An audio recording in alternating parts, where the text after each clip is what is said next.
21번 공인중개사 법령상 공인중개사의 자격 취소. 그죠? 부정한 방법으로 자격을 취득한 자는 자격을 취소할 수 있다. 공인중개사 자격이 취소된 자는 취소 후 3년이 경과하지 않으면 공인중개사가 될 수 없으나 중개보조원으로 활동할 수는 있다. 공인중개사가 이 법 위반으로 벌금형을 받은 경우 자격 취소 사유에 해당이 된다.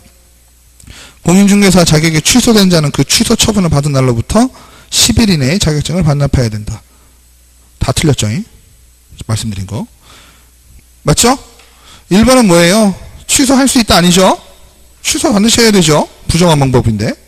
그죠? 가져갈 사람이 아닌데 자격증 갖고 왔죠? 그 다음에 3년이 경과되지 않으면 어떻게 돼요? 3년 동안 다 뭐하라 그랬어요? 자중하라 그랬죠. 자숙. 자숙이라는 건 중개업에 발을 디밀지 못하게 한다 그랬죠. 비슷한 건 뭐예요? 시험보다 걸렸죠. 시험보다 걸리면 응시자격 몇 년이에요? 5년이죠. 중개보조원 할 수 있나요? 할 수 있죠. 그 다음에 자격 취소는 벌금형이 아니고 뭐죠? 징역형이죠. 이 법에 의해서 징역형 받았을 때죠. 벌금형은 뭐예요? 등록의 결격사예요. 그죠? 맞아요? 이 법에 의해 300만 원 이상 벌금형을 받으면 그죠? 등록의 결격이죠. 5번은 취소처분 반로부터 자격증 반납은 며칠이에요? 7일이죠. 7일. 맞죠? 공인중개사 자격증을 교부한 시도지사와 중개사무소 소재지 관할 시도지사가 다른 경우 자격증의 반납은 공인중개사 자격증을 교부한 시도지사에게 하여야 된다. 맞나요? 맞죠? 준놈이 뺏어가는 겁니다. 준놈한테 갖다 주는 거예요. 아시겠죠? 22번 부동산 거래신고에 관한 법령상 부동산 거래신고 사항인 것을 모두 고르면 부동산 거래신고사항. 거래신고사항. 어떻게 하면 될까요? 부동산 거래신고라는 거를요, 여러분들이 해보신 분들은 조금 더 수월할 건데, 그죠? 우리가 해보지 못하잖아요. 그러면 부동산 거래신고라는 건 기본적으로 어떻습니까? 거래 당사자 간에, 그죠? 실질적인 부동산 거래가 있었다란 내용이잖아요. 맞죠? 그러면 그 내용으로 생각을 하고 좀 들어가 보시자는 얘기예요. 그러면 부동산 거래신고에 관한 법률에 의한 부동산 거래신고가 원하는 사항은 뭘까요? 부동산 거래 신고를 하는 거는 전국의 부동산이 거래되는 거를 알고 싶은 거죠. 내용만 알고 싶은 거예요. 얼마에 됐고, 그죠? 누가 했고, 요런 사항들이 중점적으로 알고 싶은 걸 겁니다. 맞죠? 그러면 여기 내용을 한번 볼까요? 매수인 및 매도인의 인적사항. 부동산 거래 신고를 한다 그러면 누가 사고 누가 파는 건 기본이겠지요. 이거는 뭐 의심의 여지가 없을 겁니다. 1번 같은 경우. 니은 거래 예정 가격입니다. 거래 예정 가격이란 말은 우리 어디서 썼어요? 중개대상물 확인 설명서에서는 쓰는 말이죠. 왜 그럴까요? 중개대상물 확인 설명서는 거래계약서가 작성되기 바로 전쯤 작성된다고 이해하자 그랬죠. 맞죠? 실제로는 거래계약서하고 거의 동일한 시점이지만, 그죠? 계약서 다 써놓고 가격 트라이하는 경우도 있다 그랬잖아요. 어거지로 만들면, 그죠? 에? 실제로는 똑같아요. 그래서 부동산 거래신고, 부동산 중개대상물 확인 설명서에는 거래 예정 금액을 쓴다라고 표현을 했었어요. 그죠? 근데 지금은 뭐예요? 모든 상황이 종결이 났죠. 모든 상황이 종결이 났다는 건 거래계약이 체결이 이미 된 거죠. 중개가 완성된 후입니다. 중개가 완성된 후니까 거래 예정 가격이라는 건 존재 안 하지요. 거래가 이미 됐구만. 맞죠? 그러니까 거래 예정 가격이 아니겠죠. 가격 나오니까 당연히 부동산 거래 신고할 때 가격 해야지. 예정 가격 아니죠. 맞죠? 실제 거래 가격이겠죠. 맞죠? 그 다음에 계약의 조건이나 기한이 있는 경우 그 조건과 기한 이렇게 되어 있습니다. 맞는 거 맞나요? 그 다음에 물건의 인도일시. 여러분들이 우리가 약간 오해할 수 있는 부분이 뭐가 있냐면요. 물건의 인도와 잔금의 일시는 웬만하면 다 같은 날이죠. 그죠? 웬만하면 다 같은 날인데요. 정확하게 문자상으로 따진다면 물건을 인도하는 날짜하고 잔금을 치르는 날짜는 동일하지 않아도 됩니다. 그죠? 내가 돈이 없어가지고요. 돈이 다음 주에 나오는데 제가 지금 방을 계약해서 들어가야 돼. 그럴 경우는 물건의 인도가 먼저 일어날 수도 있죠. 그죠?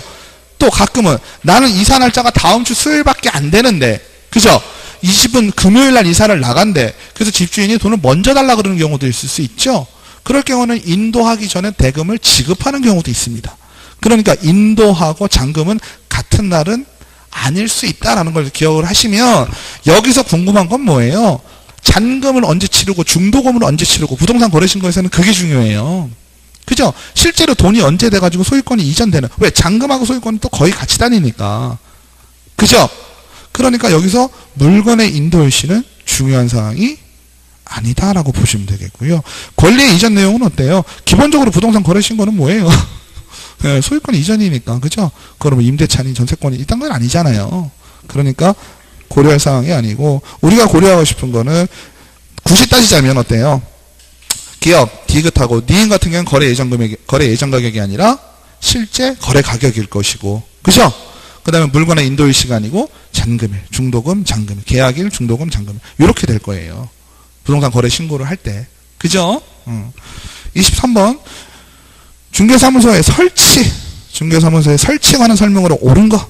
법인인 개업 공인중개사는 등록관청 관할구역 안에 2개 이상의 중개사무소를 둘 수 있다. 말도 안 되죠? 공인중개사인 개업 공인중개사도 등록관청 관할구역에 분사무소를 쓸 수 있다. 그럼 좋겠죠? 개업 공인중개사는 등록관청에 신고하고 중개업을 하기 위한 천막 등 임시중개 시설물을 설치할 수 있다. 이러면 좋겠죠? 이것도. 법인인 개업 공인중개사의 주된 사무소에는 1명 이상의 고용인이 소속 공인중개사를 둬야 된다. 이것도요. 은근 요게 된다면 어때요? 우리가 갈 길이 좀 많아지죠. 그죠? 공인중개사들이 갈 수 있는 길이 많아질 겁니다. 4번. 다른 법률에 의하여 중개업을 할 수 있도록 규정된 법인도 분사무소를 설치할 수 있다. 다만 분사무소의 책임자는 공인중개사가 아니어도 된다. 맞죠? 맞죠? 주된 사무소의 법인도, 대표자도 공인중개사가 아닌데, 그죠? 네? 왜요? 다른 법률? 다른 법률. 특수법인. 네. 24번. 공인중개사 법령상 계약금 등 반환 채무 이행 보장에 관한 설명으로 틀린 거. 거래 당사자는 개업공인중개사의 계약금 등 예치 권고를 받아들여야 하는 법률상 의무는 없다. 맞죠? 개업공인중개사가 할 의무도 없고요. 얘기했다고 해서 그거를 받아들일 의무도 없죠. 맞죠? 계약금 등의 예치는 거래계약이 이행이 완료될 때까지로 한다. 잘 생각하셔야 되겠죠? 여기서 얘기하는 건 뭐예요? 거래계약이에요. 그죠? 잔금 치를 때까지잖아요. 그죠? 거래계약이 완료된 건 서로의 반대급부를 이행했을 때죠. 대금 치르고 등기 이전할 수 있게 서류 던져주고. 맞죠? 그때까지만 하면 될 것 같고요. 계약금 등을 예치하는 경우 거래 당사자는 예치명의자에 해당되지 않는다. 우리가요. 자 보세요. 반환채무 이행 보장을 위한 어떤 대금을 예치한다는 건 어떤 거예요? 기본적으로 어떤 전제를 갖고 가는 거예요? 거래 당사자 간에 서로 못 믿은 거잖아요. 그죠? 돈 준 사람은 이 돈을 갖고 튀지 않을까 걱정이 되는 거고. 맞죠? 아니에요? 맞잖아요. 그죠? 못 믿는 거잖아요. 서로 간에. 그러니까 누구 이름으로 돈을 맡긴데 거기 이름으로 하던가 공인중개사의 이름으로 하던가. 그죠? 근데 공인중개사 이름으로도 어때요? 공인중개사를 못 믿어. 그럼 공인중개사가 어떻게 돼요? 그거에 대해서 보험 들어야 되고 복잡하죠? 맞아요? 그러니까 어떻게 하자 그랬어요? 개업공인중개사는 이거를 실무하시는 분들도 이거 해본 적 있어요? 전 한 번도 없어요. 예치 권고를 한 적도 없어요. 딱 한 번 있었는데, 지나가는 말로 뭔지도 잘 모르면서, 예치 권고할 수 있잖아요, 우리가. 그러니까, 하시면 맡기시던가요? 계약권 맡기시던가요? 이런 얘기는 한 적은 있어요. 근데 뭐, 정확하게 절차를 알려주거나 기관을 알려준 적은 거의 없단 말이에요. 실무에서 거의 일어나지 않는 일인데, 우리가 법적으로 따질 때는, 그죠? 예치 권고를 할 수 있으면, 예치 기관 명의로 하든지, 공인중개사 명의로 하든지, 그죠? 그리고 또 하나는 뭐예요? 거래 당사자가 정말 계약금 필요할 경우 있죠? 그럴 경우는 어떻게 해요? 그러면 거래당 보통 매도인이겠죠? 임대인이나. 그럼 매도인이 임대인이 어때요? 보증 설정해가지고, 그죠? 보증 설정해가지고 돈 맡겨놓은데 쫓아가가지고 나 보증서 주고 돈 받아오면 되잖아요. 맞죠? 그럼 돈 갖고 있던 데는 어떻게 하는 거예요? 보증서 받았으니까 나중에 문제 생기면 그 보증서를 발행한 기관 가서 돈을 받아오겠죠? 맞죠? 아시죠? 돌아가는 시스템 아시죠? 얘에 대해서. 에? 왜 모르는 척 하세요 다? 에? 이건 안 하는 게 좋아요. 복잡해져요, 복잡해져. 그죠? 물론 이게 한 번, 두 번 하다 보면 이제 금방 되겠죠. 결론은 어때요? 예치 명의자, 예치 기관에서 쫓아오겠죠. 이것도 마찬가지로. 그죠? 계약을 하게 되면 쫓아올 겁니다. 쫓아와서 수수료 자기네들 먹어야 되니까 할 텐데, 어찌됐건 우리 입장에서는 복잡하다 이거죠. 그 다음에 계약금 등을 예치하는 경우 우체국 예금 보험에 관한 법률에 따른 채식원사 명의로 공제사업을 하는 공인중개사 협회에 예치할 수도 있다. 할 수 있나요? 할 수는 있죠. 명의가 채식건서 문제 없죠. 채식건서 얘기가 몇 년 전에 해가지고 되냐 안 되냐 따지다가 결국은 되는 걸로 다 결론이 났어요. 개업공인중개사는 보험업법에 따른 보험회사 명의로 금융기관에 예치할 경우 계약금 등에 해당하는 금액만큼의 보증을 설정해야 된다. 이게 뭐예요? 아까 얘기했던 그 보증 설정이죠. 근데 그 보증을 왜 설정한다 그랬어요? 지금은 보증을 설정하는 주체가 누구예요? 개업공인중개사죠. 그럼 개업공인중개사가 보증을 설정을 한다는 것은 누군가 개업공인중개사를 못 믿는다는 얘기죠. 왜 못 믿는 거예요? 갖고 나를까봐. 그죠? 중요한 건 뭐예요? 그 개업공인중개사가 보증을 설정한다는 것은 돈은 누가 들고 있다는 얘기예요? 개업공인중개사가 들고 있을 때잖아. 근데 얘는 지금 뭐예요? 보험회사 명의인데 개업공인중개사가 보증을 들을 일이 있어요? 없어요? 없지요. 그죠? 개업공인중개사는 보증도 들어야 되고요. 자기 통장에서 계정도 분리해야 되죠? 그 돈 쓰면 안 되고요. 그죠? 맞죠? 공인중개사 법령에 따른 설명으로 옳은 거. 외국에서 부동산 중개 관련 자격을 취득한 자도 이 법상 공인중개사에 해당이 된다. 참신하지도 못해. 그죠? 예문이. 모든 개업 공인중개사는 중개업을 폐업한 후 다시 동일한 종별로 개설 등록할 수 있다. 모든 나오면 무조건 의심하자 그랬죠. 너무 눈에 띄는 문제야 이제 우리 수준에서. 그렇죠? 4번 개업 공인중개사는 확인 설명을 하였다면 중개가 완성되기 전이라도 확인 설명서 작성 교부할 의무가 있다. 의무 있는 건 아니죠. 중개가 완성될 때 있죠. 중개대상권 확인 설명서 교부의 의무는 언제예요? 중개 계약이 그러니까 중개가 완성되었을 때. 그죠? 계약서 쓸 때 되는 거잖아요. 확인 설명의 의무는 당연히 있죠. 그죠? 이 법은 부동산 중개업을 건전하게 육성하고 공정하고 투명한 부동산 거래 질서 확립을 목적으로 한다. 또 이거 부드러워. 그죠? 또 어디서 들어본 말이고. 그죠? 근데 부동산 거래 나오면 거래는 얼른 뒤로 보내자. 그죠? 뒤로 어디 부동산 거래 신고에 관한 법률로 보내자. 맞죠? 중개 행위인지 여부는 개업공인중개사의 행위를 객관적으로 보아 사회 통념에 따라 결정하여야 하며 개업공인중개사의 주관적인 의사는 고려하지 않는다. 따라서 개업공인중개사가 임대차 보증금을 횡령한 것도 중개행위에 해당. 이런 얘기. 요 앞에 지금 뭐 녹화돼도 그냥 우리만 보니까 앞에 이렇게 살살 약을 쳐놔도 어때요? 그죠? 약을 쳐놓는 건 뭐예요? 결국은 너 중개업의 범위가 생각보다 넓어 이런 얘기 하려고 그러는 거잖아요. 그죠? 법무사가 돈 튄 것도 어느 정도 책임이 있다라고 판례도 있다 그랬었어요. 법무사 사무장이. 그죠? 취득세 몇 억씩 되는 경우도 있잖아요. 그거 갖고 튀어도 1번은 법무사 하겠지만 공인중개사도 책임이 있다는 판례가 있단 말이에요. 그죠? 이거 같은 경우도 어때요? 개업공인중개사가 임대차 보증금을 횡령한 거니까 어떻게 돼요? 계약해놓고. 그죠? 보증금 받아놓은 거를 우린 공인중개사니까 우리 믿을 수 있어요. 저한테 우선 쏴주시면 돼요. 이런 거죠. 주인 안 온 거죠. 당연히 중개행위에 해당이 되니까. 이게 보증금을 횡령한 것도 중개행위에 해당된다. 이게 중요한 얘기는 뭘까요? 중개행위에 해당이 됐다 안 됐다에 따라서 뭐가 달라져요? 책임? 중개행위가 아니라도 민사적인 책임은 당연히 질 텐데요. 중개행위일 경우에는 공제로 구제받을 수 있죠. 그죠? 중개행위에 해당이 되는 경우에는 공제로 구제받을 수 있기 때문에 기냐 아니를 따지는 거예요. 만약에 내가 피해자라면 중개행위에 해당된다라고 주장을 해야 되는 이유는 뭐예요? 공제가서나 받아야 되잖아요. 공인중개사는 둘째 치고. 맞죠? 26번 등록의 결격. 금지행위를 이유로 등록 취소 처분을 받고 3년이 경과되지 아니한 자. 맞죠? 금고 1년, 집유 2년, 집행유예 2년 기간 중에 있는 자. 집행유예는 재미있는 게 끝나고 3년 아니죠? 집행유예 끝나면 그냥 되는 거예요. 업무정지 사유 발생 당시 개업공인중개사인 법인의 임원, 그죠? 업무정지를 발생한 법인에서 그 당시에 임원 또는 사원이었어요. 그죠? 그러면 법인에게 어떤 업무정지를 매기면 그 영향력을 임원 사원에게 다 주는 거잖아요. 그러니까 걔가 나와가지고 딴 거 할래 해도 어때요? 업무정지 기간에 해당이 되죠. 그래서 등록이 결격이죠. 형법 위반으로 징역 3년 선고받고 특별사면으로 출소하여 3년이 경과되지 아니한 자. 이거 복잡하네요. 특별사면, 일반사면과 특별사면만 기억하자 그랬죠. 기억하기 어려우면 어떻게 해요? 특별사면은 뭐예요? 특사죠. 대통령 특사. 대통령 특사는 대통령이 어여삐 여겨 너 나와라 이거죠. 대통령이 어여삐 여기는 거는 너 죄를 사하노라예요? 아니죠. 너는 죄진 게 많지만 잘 지금까지 버텨왔으니 그냥 나와라 이 뜻이죠. 일반 사면은 뭐예요? 야, 넌 죄가 원래 없었는데 너 왜 거기 들어갔니? 이 분위기죠. 맞죠? 그러니까 원래 죄가 없던 사람이 죄가 없음을 밝혀지면 당연히 결격은 상식적으로 아니겠죠. 그죠? 특별사면은 뭐예요? 형이 그냥 빠르게 종료된 것 뿐이죠. 특별사면은. 맞죠? 그러니까 특별사면은 나오고 나서도 3년 있어야 되죠.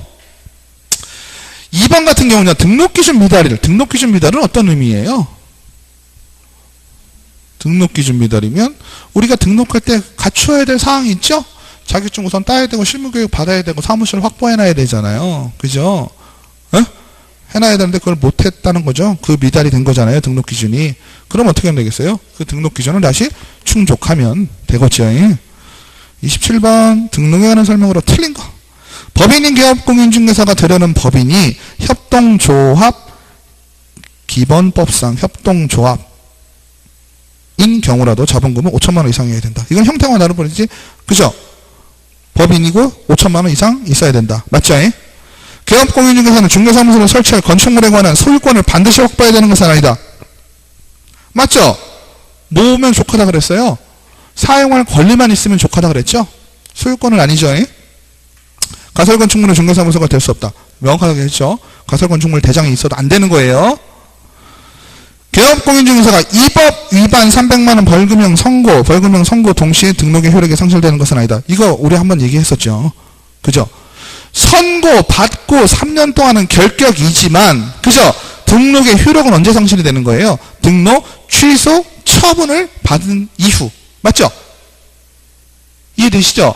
그러면 현실적으로 따지면 등록 취소 처분을 받고 3년이 되기 전에 등록의 결격에선 해소되는 거죠.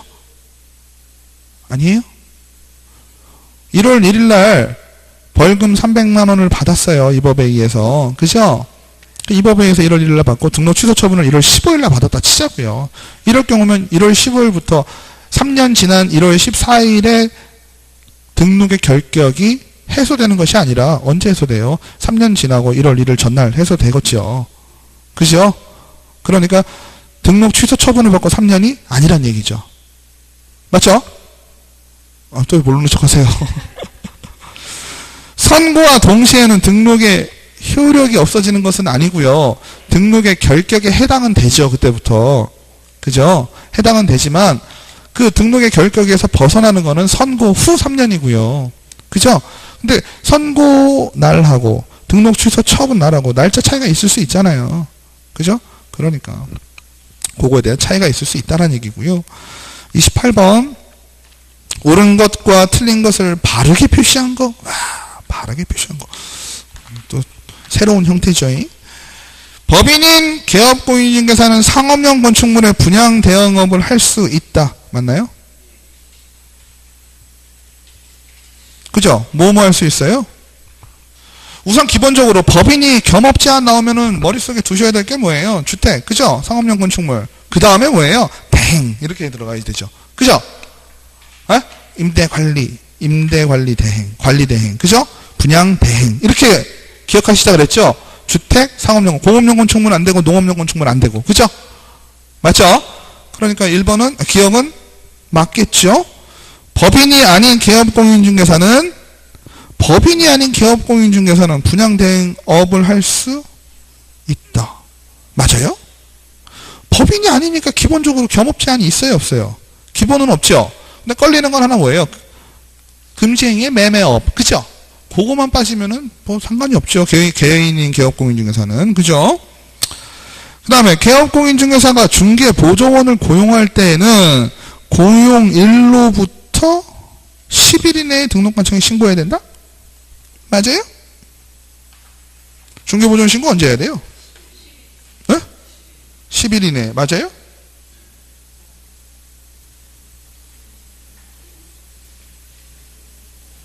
우선 넘어가고. 리을. 등록 신청 시 건축물 대장의 기재가 지연되는 사유를 적은 서류는 등록 신청인이 제출해야 된다. 이건 무슨 얘기죠?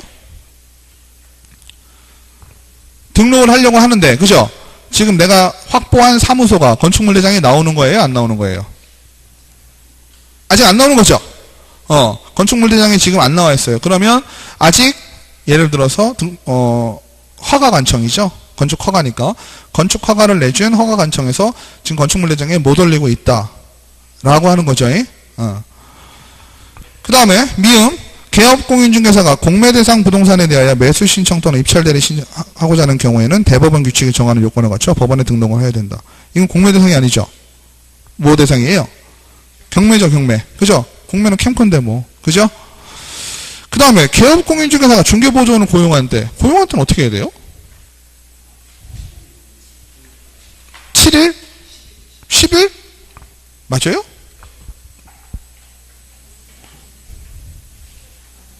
고용신고는 언제예요? 해고가 10일 아니에요? 해고가 10일 아니에요?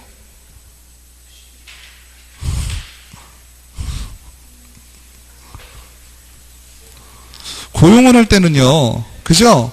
업무 시작 전에 해야죠. 고용신고는. 내가 얘가 내일부터 출근하기로 했으면 고용신고는 미리 해놔야 되는 거고요. 퇴사를 시켰잖아요. 그죠? 퇴사를 하게 되면 퇴사한 후 10일 이내에 신고해야 되는 거잖아요. 그죠? 맞죠? 그러니까 X죠? 그래서 동그라미, 동그라미, X, 동그라미, X. 절대 안 까먹으세요, 이러면. 그죠? 절대 안 까먹으세요. 29번. 개업공인중개사가 분묘와 관련된 토지에 관하여 매수일에게 설명한 내용 중 옳은 거. 단순히 토지 소유자의 설치 승낙을 받아 분묘를 설치한 경우 분묘의 설치자는 사용대차에 따른 차주의 권리를. 이건 뭘까요? 어떤 거하고 권리가 유사하죠? 분묘기지권은 사용대차는 빌리는 거잖아요. 임대차자에 내가 사용하는 거에 대해서 하는 거니까. 근데 사용대차의 개념이 아니라 분묘기지권은 어떤 개념일까요? 약간 지상권하고 유사하다고 보실 수 있습니다. 그죠? 지상권이라고 지상권과 유사한 권리를 가진다고 보시면 되고요. 평장은 뭐죠? 평평한 거죠?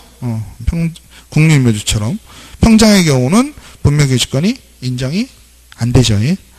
판례에 따르면 분묘기지권의 시효 취득을 하는 경우 법률에서 정하는 제한 면적을 초과할 수 없다.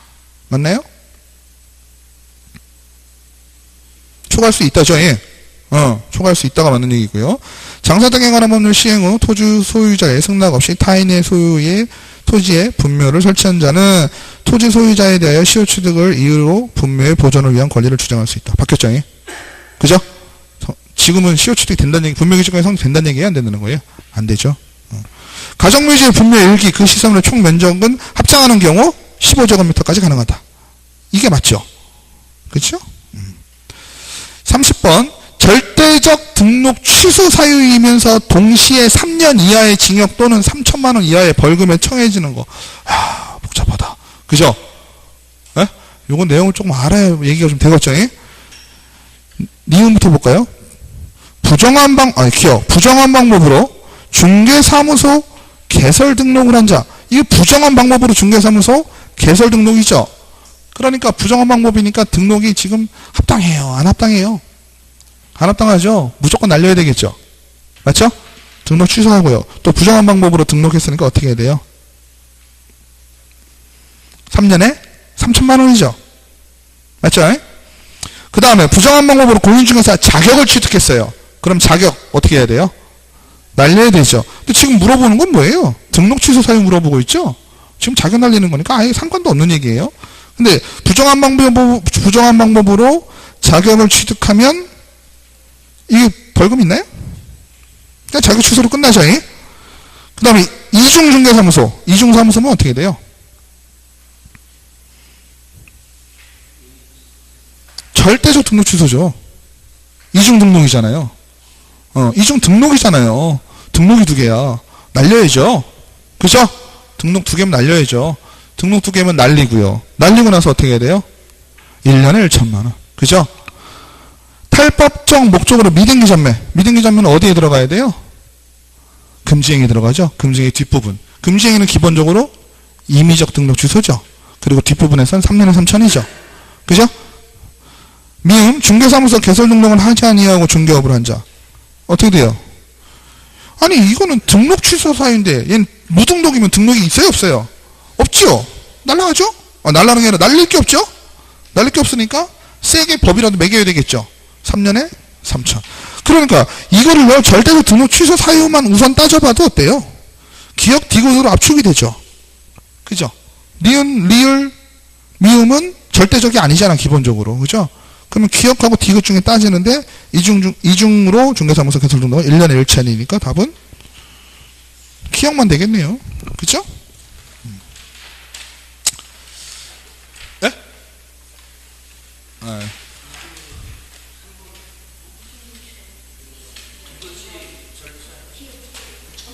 천만 원이잖아요. 이거는 3년에 3천까지 같이 해야 돼. 그죠? 이거 좀 명확하게, 분명하게 좀 알아야 답이 좀 나오죠. 그러니까 기억 디귿에서 고민하시고, 거기까지 가신 다음에 고민하셔야 돼요. 기억 디귿인지, 기억인지. 그죠? 디귿만은 없으니까. 31번, 부동산 경매에 있어서 매각 부동산 위의 권리에 관한 설명으로 틀린 거. 최선순위 저당권보다 후순위 지상권은 매각으로 소멸한다. 최선순위 저당권보다 후순위 지상권, 매각으로 소멸하나요? 매각 부동산 위의 모든 저당권은 매각으로 소멸한다. 맞죠?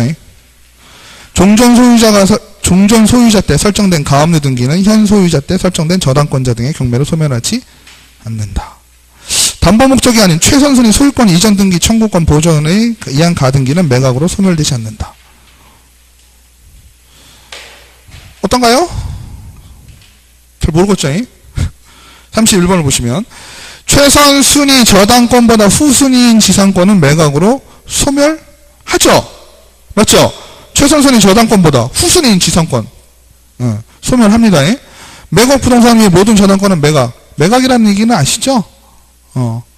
경매에 넘어가면 그죠? 저당권은 다 소멸되는 여기서 소멸된다는 거는 무슨 의미가 돼요? 그거는 아시죠? 큰 틀에서는 그죠? 못 받는다 뭐 어쩐다 날아간다 뭐 이런 뜻이 아니라 누구에게 있어서 그죠? 경락자 그죠? 경락자에게 대항할 수 없다는 얘기죠. 그 다음에 종전의 소유자 때 설정된 가압류 등기는 현 소유자 때 설정된 저당권자 등의 경매를 소멸하지 않겠죠. 가압류 등기. 그 다음에 4번 최선순위 전세권은 전세권자가 배당 요구를 하더라도 매각으로 소멸하지 않게 매수인이 인수해야 된다. 이건 뭐예요? 최선순위 전세권은 전세권자가 배당 요구를 하더라도 아니죠. 전세권자가 배당 요구를 하면 어떻게 돼요? 하면 소멸하죠. 가만히 있으면 되고요. 그죠? 배당 요구를 한다라는 건 무슨 거를 낸 거예요? 무슨 권리를 행사한 거예요? 우선 면제권이잖아요. 그죠? 우선 면제권 행사하면 소멸한다. 그러니까 이거 잘 따지면 어때요? 매수자 같은 경우는 내가 인수해야 될 건데 얘가 우선 면제권을 행사를 한다 그러면 땡큐죠. 인수해야 될 권리가 없어지니까. 32번 금지행위에 관한 설명으로 옳은 거 개업공인중개사가 이사를 가기 위해 중개의뢰인과 1회 거래한 것은 금지행위에 해당되지 아니한다. 앞에다가 뭐라고 이렇게 쌀을 필 필요가 없죠. 무조건 어때요? 하면 안 되는 거예요. 금지행위에 해당하기 위해서는 반드시 중개인에게 재산상의 손해가 발생해야 된다. 그렇진 않죠. 행위 자체로 지금 우리가 금지행위라고 얘기를 하는 거예요. 중개업과 별도로 커피숍을 운영하는 것은 금지행위에 해당된다. 매매업만 안 하면 되죠. 맞죠? 상관없죠. 개업공인중개사가 법정 한도를 초과하여 중개보수를 받은 경우 그의 중개사무소 개설 등록을 반드시 취소해야 된다. 맞아요? 아니죠. 임의적 등록 취소니까 반드시는 아니죠. 취소할 수 있다가 되겠죠. 중개의뢰인의 탈법적인 미등기 전매에 중개를 요청한 경우 중개의뢰인은 부동산 투기를 조장하는 행위의 공동정범으로 처벌되지 아니한다. 맞나요? 맞아요. 그죠? 중개의뢰인은 이 법에 의해서 처벌되는 것은 아니다. 33번 부동산 거래신고 등에 관한 법률상 외국인 등의 부동산 취득 특례에 관한 설명으로 틀린 거. 업무를 집행하는 사원이나 이사 등 임원의 2분의 1 이상이 대한민국 국적을 보유하지 아니한 여기까지 하면 뭐예요? 외국인이라는 얘기죠? 맞죠? 개인에 해당하는 법인 또는 단체는 외국인에 해당한다. 맞고요. 외국인 등이 부동산 거래 신고를 한 경우 외국인 등의 부동산 취득 특례에 따라 별도의 신고는 불필요하다. 그죠? 부동산 거래 신고하면 안 해도 된다 그랬어요. 외국인들이 경매로 대한민국 안에 부동산을 취득할 때는 취득한 날로부터 몇 개월? 6개월이죠. 외국인 등이 군사기지 및 군사시설 보호구역 안에 토지를 취득하면서 허가를 받지 아니하거나 부정한 방법으로 허가를 받은 경우 징역형을 선고받을 수 있다. 그렇죠? 동법은 이 법은 뭐예요? 외국인 등이 부동산 등의 소유권, 기타 물권을 취득하는 경우에 적용한다. 맞나요? 기타 물권 아니죠. 부동산 등의 소유권을 취득하는 경우. 그죠? 주택임대차보호법. 주거용 건물의 일부를 주거 외의 목적으로 사용하면 주택임대 적용 받지 못한다. 아니죠. 거꾸로겠죠. 거꾸로겠죠. 상업용 건물의 일부를 주거용으로 사용할 때는 적용받지 못하는 거죠. 임차권 등기 명령에 따라 임차권 등기가 격려되었다 하더라도 주택의 점유를 상실하면 임차인은 대항력을 입는다. 점유를 상실하려고 지금 임차권 등기 명령을 한 건데, 맞죠? 임차권 등기 명령이 뭔지 아시죠? 대항력을 취득하려면 전입신고와 확정을 전류한다. 맞아요? 점유와 전입신고만 하면 대항력은 갖는 거죠. 최우선 면제권도 헷갈리시면 안 되죠. 최우선 면제권도 대항력을 갖추면 최우선 면제권이에요. 그죠? 확정을 잡았는 건 뭐 때문이에요? 그쵸? 그래서 원래 말이 최우선이라서 우선보다 더 앞서는 뭐 이런 느낌이지만 그거랑은 다르죠. 최우선 면제권은 느낌을 어떻게 갖고 가셔야 돼요? 소액에 대해서, 그죠? 소액에 대해서 좀 보전해준다. 이런 의미로 받으셔야지 우선보다 더 우선한 이런 느낌은 아니에요. 임대차 계약이 법정갱신된 경우 임대차의 존속기간은 지금 주임법이죠. 2년으로 보고요. 따라서 임차인도 2년 내에는 임대차 계약 해지를 할 수 없다. 맞나요? 임차인은 어때요? 언제나 할 수 있죠? 언제나 할 수 있지만 단 뭐가 있어요? 나 나가겠소 라고 통지를 한 후 3개월 있으면 효력이 발생한다 그랬죠. 그러니까 나 나갈게요 얘기하고 3개월 있으면 무조건 주인은 돈 빼줘야 돼요. 맞죠? 임차인이 상속권자 없이 사망한 경우 임차인의 사실혼 배우자는 임차인의 권리와 의무를 승계한다. 다만 임차인이 사망 후 1개월 이내에 반대 의사를 표시하는 그러지 아니하다. 맞죠? 근데 주택임대차보호법하고 상가임대차법 차이는 여기서 왔죠. 사실혼 관계. 상가에서는 사실혼 관계 인정돼요?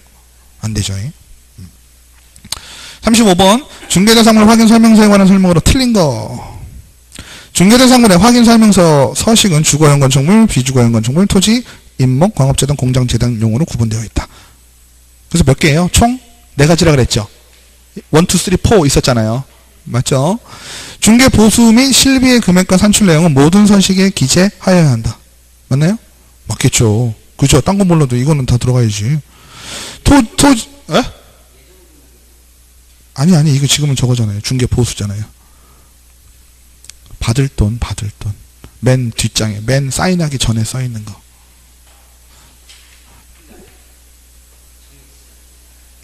아니 그러니까요. 중개 보수를요. 거래 예정 금액으로 보수를 써놓잖아요. 네, 거래 예정 금액은 다 들어갈 거 아니에요. 그거에 대해서 중개 보수를 산출하잖아요. 실비는 내가 실제로 들어간 돈이니까 산출이 되고. 그래서 중개대상물 확인설명서에 사인하기 위에 바로 위에다가 중개보수 써놓죠. 3번째 항목. 그죠? 요거는 4가지 중개대상물 확인설명서에 다 들어가야 된다는 얘기죠. 지금 요 내용은. 토지서식에는 비선호 시설이 있는지 여부를 표시하여야 한다. 맞나요? 토지는 해야 되겠죠. 그럼 비선호 시설은 어디요? 비주거용 건축물에는 비선호 시설이 있는지 표기를 해야 될까요? 3번, 4번 중에 골라야 되는 거죠? 이거는 예문만 봐도 3번, 4번 중에 하나가 되겠죠. 웬만하면. 5번 임목, 광업재단, 공장재단 서식이 있는 재단 목록 및 임목의 생유상태를 표시해야 된다. 맞죠? 임목, 광업재단, 공장재단 거는 보면 되게 심플하죠. 근데 거기에 임목의 생유상태도 표시해야 되고요. 4번 같은 경우는 어때요? 비주거용 건축물 서식에는 비선호 시설이 있는지 여부를 표시해야 될 필요가 없죠. 36번 거래계약서 등 서식을 작성하는 방법에 관한 설명으로 틀린 것은 개업공인중개사는 소속 공인중개사만 중개행위를 한 경우에도 거래계약서에 서명 및 날인을 하여야 한다. 맞나요? 소속공인중개사 허가원간의 사장님이니까 무조건 해야 되겠죠. 개업공인중개사는 중개대상물 확인 설명서에 서명 및 날인을 하여야 한다. 따라서 서명만 하거나 날인만 하면 이 법의 위반이 된다. 맞나요? 이름 쓰고 꼭 도장 찍으시라 했어요. 4번 중개대상물 확인 설명서에는 거래 당사자의 서명 또는 날인을 한다. 따라서 거래 당사자는 인감을 날인하지 않고 사인을 해도 무방하다. 맞나요? 맞죠? 서명 또는 날인이니까 둘 중에 하나만 하면 되겠죠. 중개보조원이 중개대상물 확인 설명서나 거래계약서에 서명 및 날인을 했다고 해서 이 법 위반인 것은 아니다. 어떤 중개보조원이 하겠어요? 근데 그죠? 문자상으로 보면은 뭐 불법은 아니죠. 내가 뭐 사인을 했다는 내가 그 중개 대상물 앞에까지 모셔다 드렸어요. 그거 확인하기 위함인가? 그죠? 4번 소속공인중개사도 중개 의뢰를 받은 경우 전속중개계약서에 서명 또는 날인을 해야 된다. 전속중개계약서는 누구만 합니까? 사장님만 하는 거예요. 사장님만. 아시겠죠? 37번 개업공인중개사가 법원 경매와 공매에 관하여 중개 의뢰인에게 설명한 내용으로 틀린 거. 압류부동산의 공매의 경우 토지거래 허가가 면제된다. 맞나요? 면제가 되죠. 압류부동산은 공매잖아요. 토지거래 허가는 뭐예요? 안 그러면 토지거래 허가에 있는 부동산을 압류했잖아요. 그죠? 그러면은 허가를 받을 수 있는 허가를 또 내고 해? 뭐 복잡한 상황 되지 않을까요? 그죠? 법원 경매의 경우 비업무용 부동산 공매보다는 가격이 저렴하지만 권리 분석이 까다롭고 안전하지 못했다. 맞죠? 법원 경매가 비업무용 부동산의 공매보다 가격이 저렴하지만 권리 분석이 까다롭고 안전하지 못한 게 더 맞겠죠. 매각 허가 결정에 대하여 항고하고자 하는 사람은 보증으로 매각 대금의 10분의 1에 해당하는 현금 또는 유가증권. 이게 무슨 얘기인가요? 매각 허가 결정이라는 건 뭐예요? 경매 넘어가가지고요. 그죠? 낙찰자에게 이제 팔 거다 하는 건데, 갖고 있는 사람 입장에서는 억울한 경우 있잖아요. 억울한 경우에 어떻게 해요? 보증 걸고요. 그죠? 항고해야 되겠죠? 강제경매. 강제경매는 뭔가요? 물권을 갖고 있는 사람이 아니라 채권 갖고 있는 사람이 경제한 거죠? 법원의 확정 판결로 경매를 신청한 임차인은 배당 요구를 하지 않아도 배당을 받을 수 있다. 맞나요? 맞죠? 채무자와 채무자의 가족 모두 매수 신청에 참여하지 못한다. 채무자의 가족은 할 수 있어요. 그죠? 채무자는 못하지만요. 채무자의 가족은 참가할 수가 있습니다. 38번 볼까요? 38번. 이런 문제 하나 나오면 아주 땡큐죠? 그죠? 다 주어지고 얼마나 좋아요? 근데 나와요. 이 수수료 중개 보수에 대한 부분은요. 꼭 한 문제씩은 나와요. 그래서 좋아요. 무조건 맞으니까. K시에 중개사무소를 둔 개업공인중개사 A의 중개로 매도인과 매수인 간에 X상가를 2억 원에 매매하는 계약에 체결하고 동시에 을이 임차인 병에게 X상가를 보증금 3천만 원, 20만 원에 임대하는 계약을 체결하였다. 여기서 우리가 결론에 잘 봐야 될 건 뭐예요? 등장인물이죠. 등장인물이 누가 나왔어요? 갑, 을, 병이 나왔죠. 갑과 을은 매매계약이고요. 을과 병은 임대차 계약이죠. 그러면 우리가 동시라는 조건이 다 결정이 돼야 되죠. 동일 시간에 동일 물건에 대해서 동일 당사자. 세 가지 동일이 겹쳐야 돼요. 근데 지금은 뭐예요? 병이 출연을 했으니까 동일 당사자가 안 됐죠. 그러니까 우리가 둘 중에 하나만 하는 건 이미 물 건너 갔어요. 그러면 갑과 을 따지고 을과 병 따지면 돼요. 갑과 을은 매매계약이죠. 매매계약이니까 얼마짜리예요? 2억이네요. 매매이고 상가잖아요. 상가니까 주택이에요? 아니에요? 밑에 거 따질 필요 있어요? 없어요? 없어요. 폼이야, 폼. 그죠? 헷갈리게 하려고 폼 난 거죠. 우리는 뭘 기억해야 돼요? 0.9%. 얼마예요? 갑한테 180만 원. 을한테 180만 원. 그러면 갑과 을과 병 사이에는 또 뭐가 있어요? 임대차 계약이 있죠? 임대차 계약이 있으니까 어떻게 해야 돼요? 임대차 계약도 상가죠? 주택이랑 상관이 있어요? 없지요. 그죠? 그리고 조심하셔야 될 게요. 보증금이 얼마예요? 3천에 월차임이 20이네요. 합치면 얼마예요? 5천 이상이죠. 5천만 원 미만일 땐 모두 계산해야 돼요. 70%. 그죠? 그거 하나 주의하시면 돼요. 근데 70%를 하려니까 어때요? 계산이 좀 복잡해질 분위기죠? 그러니까 안 한 거죠. 그러니까 얼마 기준으로? 5천만 원 기준으로. 그죠? 59, 45. 59, 45. 180, 180, 45, 45. 이렇게 하시면 되겠죠? 맞나요? 산수죠, 산수. 맞죠? 450만 원. 어려울 거 없죠? 39번 갑은 A도의 B시에 지정된 토지거래 허가구역 안에 소재하는 다음 토지를 을로부터 취득하려고 한다. 토지거래 허가에 관한 내용이 되겠죠. 첫 번째, 용도지역은 주거지역이고 면적은 200제곱이고요. 토지의 이용 목적은 자기의 거주용 주택 용지를 이용을 하려고 해요. 허가 받아야 되겠죠.